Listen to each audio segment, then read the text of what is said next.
ever, like, completely bombed a presentation? Yeah. You know, because you were so nervous. Or maybe just totally fumbled through a Q&A, the kind that should have been like a slam dunk. Oh, I feel that. It's a super common fear. But what if I told you there are, like, techniques to not just survive these things, but actually, like, thrive in them? Okay, tell me more. So that's exactly what we're diving into today, how to communicate with confidence, Actually, yeah. especially when the stakes are high. And we've got an expert in the trenches with us, Suzanne Bates. She's the author of Speak Like a CEO and a total TV news veteran. Right, and Bates has literally seen it all. Interviewing presidents, navigating PR disasters. Her book is full of these incredibly insightful and honestly kind of funny anecdotes about communication under pressure. The best part is, her advice isn't just for CEOs or politicians.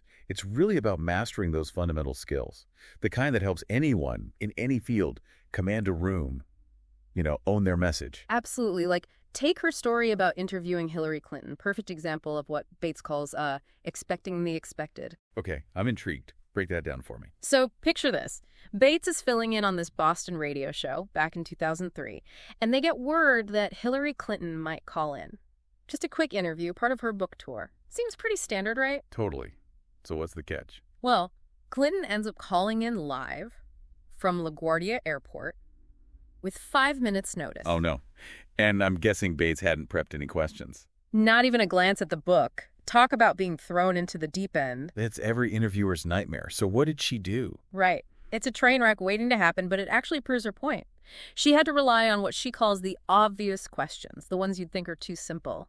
Like, why did you write this book? Or are you planning to run for president? The stuff everyone wants to know, but you figure they've already answered a million times. Exactly.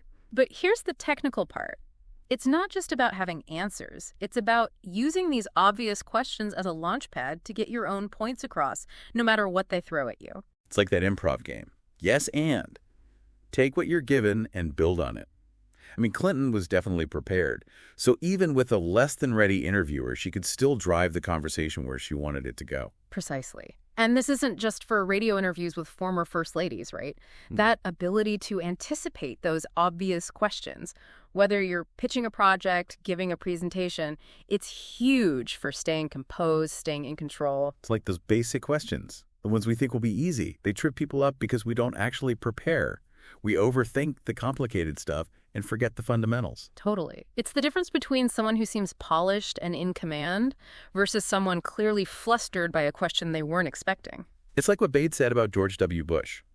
He wasn't known for being the most eloquent speaker, but over time, he got really good at those press conferences, even with reporters firing questions at him left and right.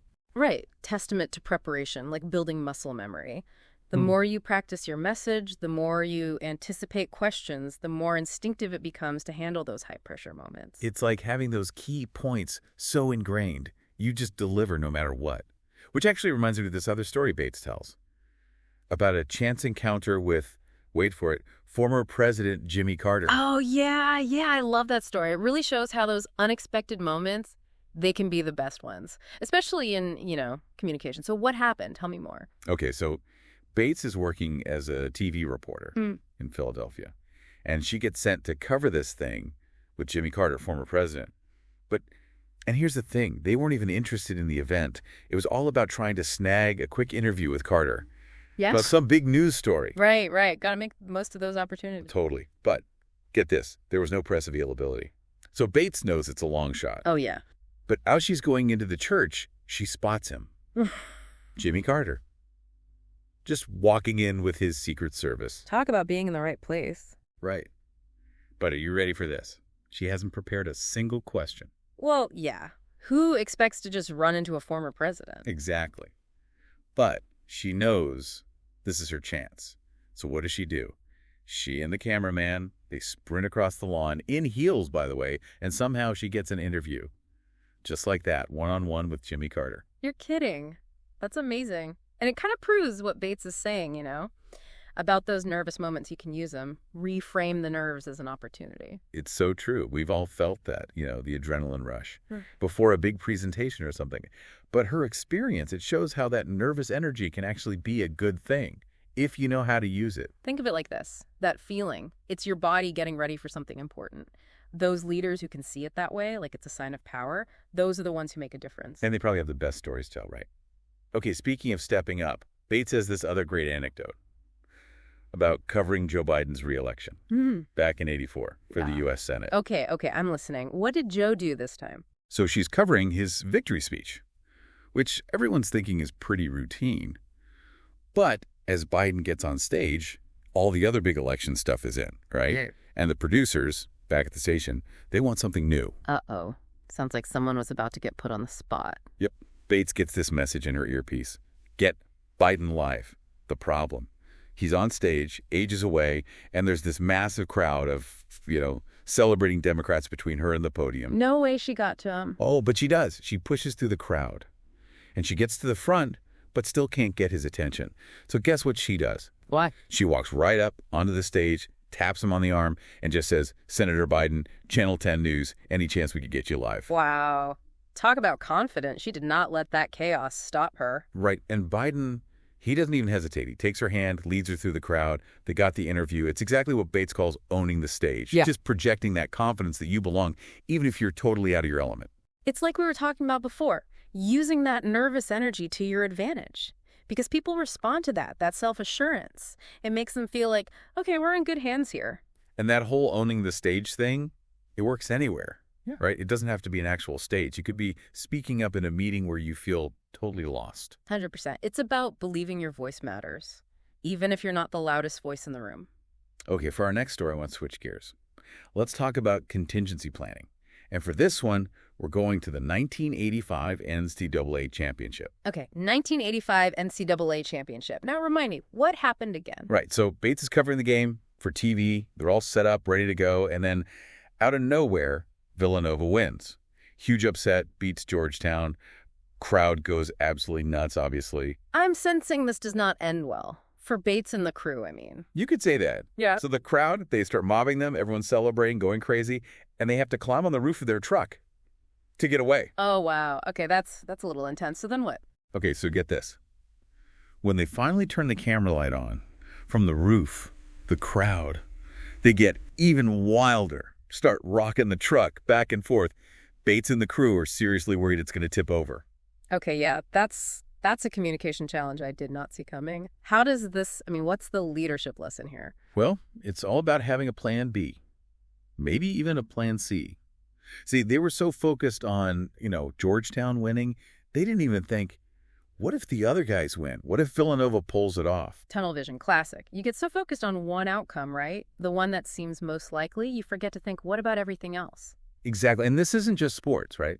Think about like launching a new product. You're all in. You're laser focused on it being a success. But then something happens that you didn't plan for.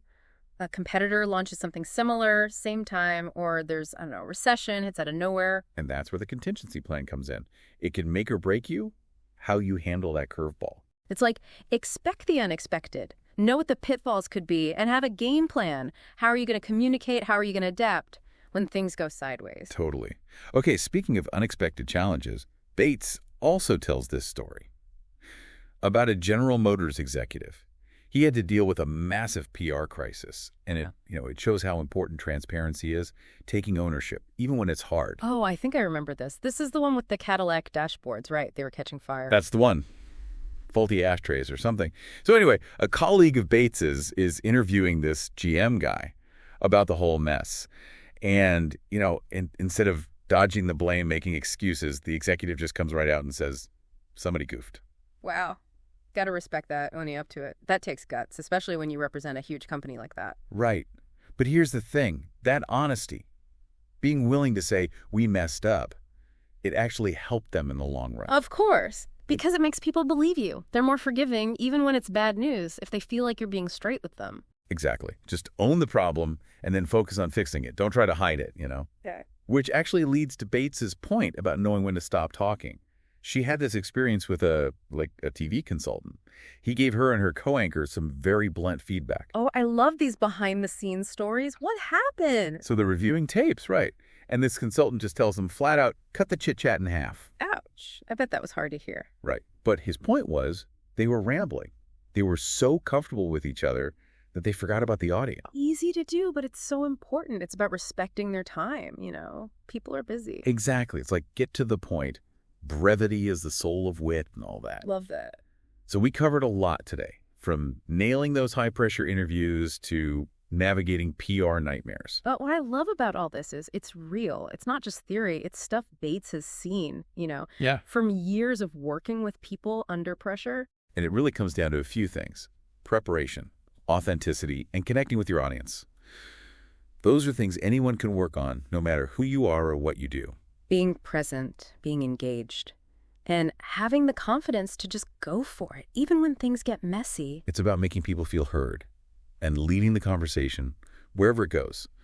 So what really resonated with you today? What are some of your communication goals? Or maybe challenges you're facing? Let us know. This was great. Thanks for having me. My pleasure, as always.